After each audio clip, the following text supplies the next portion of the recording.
जय श्री राम, जय बालाजी सरकार। नमस्कार दोस्तों, मैं सरिता शुक्ला अपने और आपके यूट्यूब चैनल पर आप सभी का स्वागत करती हूं और बालाजी से प्रार्थना करती हूं कि आप सभी लोग सकुशल अपने घर सुरक्षित हों। दोस्तों, आज की वीडियो मैं बना रही हूं मकर संक्रांति को लेकर के। मकर संक्रांति को क्या करना चाहिए, क्या नहीं करना चाहिए, क्या करने से हमें असीम फलों की प्राप्ति होती है, क्या करने से हमारे घर से जो है सारी दुख दरिद्रता का नाश होता है। आज मैं इसी सब विषय पर बताऊंगी। पर वीडियो शुरू करने से पहले सबसे पहले सभी बड़ों को सादर चरण स्पर्श, छोटों को शुभ आशीर्वाद और जो मेरी उम्र के हैं उनको प्रेम भरा नमस्कार। जैसा कि आप सभी लोग जानते हैं, हिंदू धर्म में मकर संक्रांति का बेहद ही महत्व है। इस बार जो है मकर संक्रांति 14 जनवरी 2025 को मनाई जाएगी।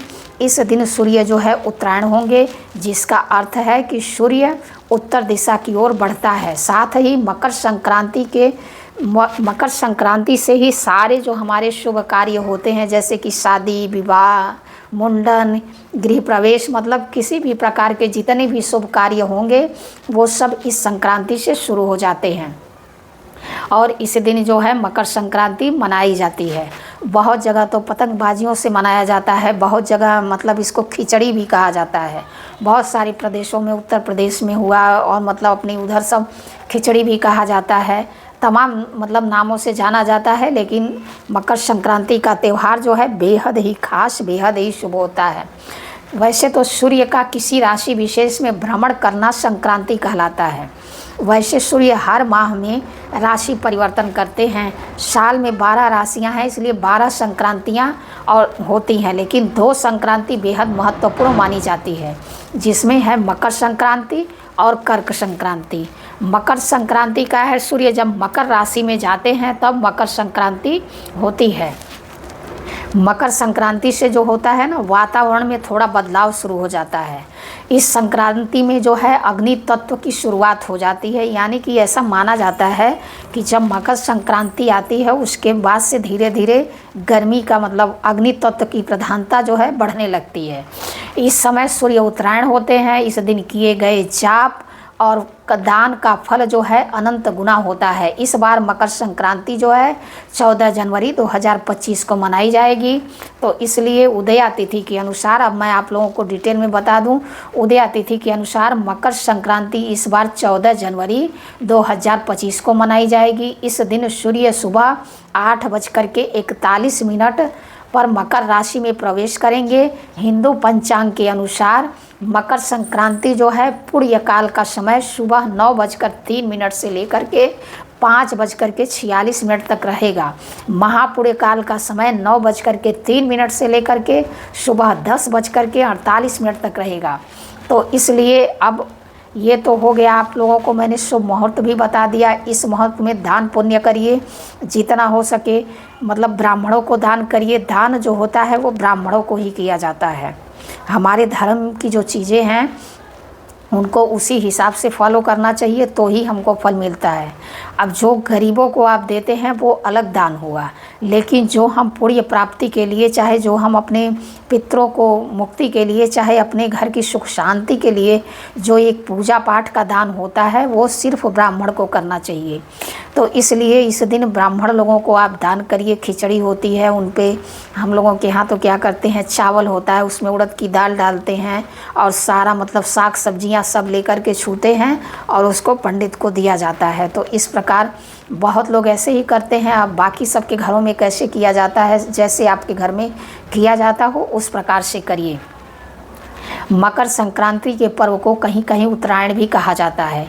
इस दिन गंगा स्नान, व्रत, कथा, दान और भगवान सूर्य देव की उपासना करने का विशेष दिन है। इस दिन आप भगवान सूर्य देव की उपासना करके, उनकी मतलब पूजा करके, उनके मंत्रों का जाप करके आप जो है अपनी कोई भी मनोकामना पूरी कर सकते हैं, क्योंकि इस दिन सूर्य देव बहुत ही खुश होते हैं। तो इस दिन जो है उनकी आप आराधना करके अपनी कोई मनचाही इच्छा, जैसे नौकरी संबंधित कोई आपकी समस्या है तो आप जो है उसको भी उस दिन पूरी कर सकते हैं।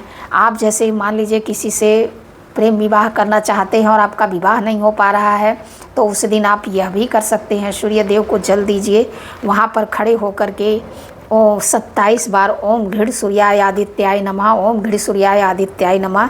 सर पे जो है गुलाबी कलर का दुपट्टा, चाहे गुलाबी कलर का अंगोछा, कुछ भी सर पे रख करके इस प्रकार से उनको जल दीजिए और उनसे प्रार्थना करिए। आपकी मनोकामना अवश्य पूरी होगी, चाहे वो नौकरी संबंधित हो, चाहे वो विवाह संबंधित हो। और इस दिन जो दान करते हैं उसका तो अक्षय फल की प्राप्ति होती है। शनि देव के लिए जो है प्रकाश का दान भी बहुत ही शुभ माना जाता है। पंजाब हुआ, यूपी हुआ, बिहार हुआ, तमिलनाडु हुआ, इस समय जो है नई फसल काटने का समय होता है, इसलिए किसान इस दिन को आभार दिवस के रूप में भी मनाते हैं। इस दिन तिल गुड़ की बनी मिठाई बांटी जाती है, जैसे कि घर घर पे बनाई जाती है। इस टाइम अपने गांव में जो है गुड़ बनता है ताज़ा, और तिल भी खेत में से आता है, तो खूब लोग बनाते हैं और खाते हैं और उसका दान भी किया जाता है।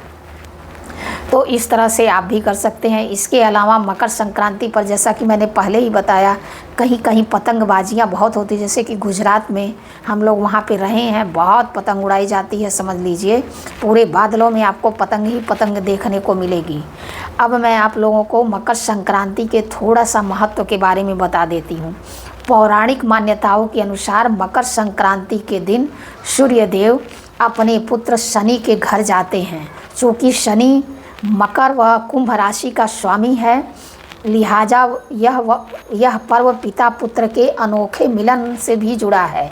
एक अन्य कथा के अनुसार असुरों पर भगवान विष्णु की विजय के तौर पर भी मकर संक्रांति मनाई जाती है।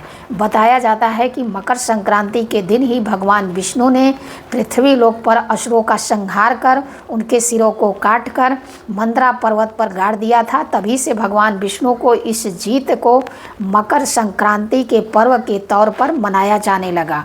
तो इसके पीछे की यह कथा है।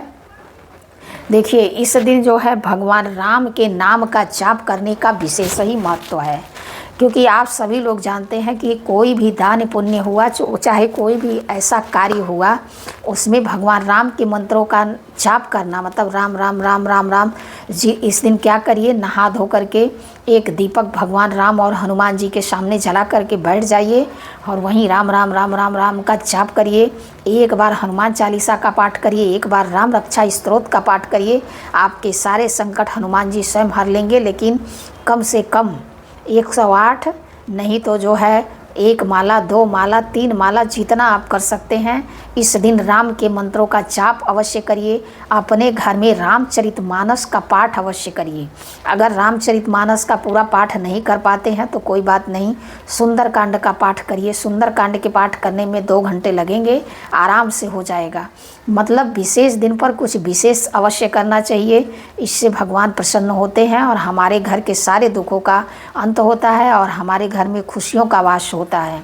तो इस दिन यह अवश्य करिए। इस दिन दान अवश्य करिए, गरीबों को भी दान करिए, ब्राह्मण लोगों को भी दान करिए। जितना भी दान करने में आप सक्षम हो उतना दान अवश्य करिए। कुछ द्रव्य का दान अवश्य करिए, जैसे अन्न का दान तो करते ही हैं, लेकिन कुछ धन का भी दान इस दिन अवश्य करिए। इस दिन धन का दान करने से आपके ऊपर माँ लक्ष्मी की विशेष कृपा होती है और माँ लक्ष्मी आपके जो है सारे दुखों को हर लेती हैं और आपके घर में वास करती हैं।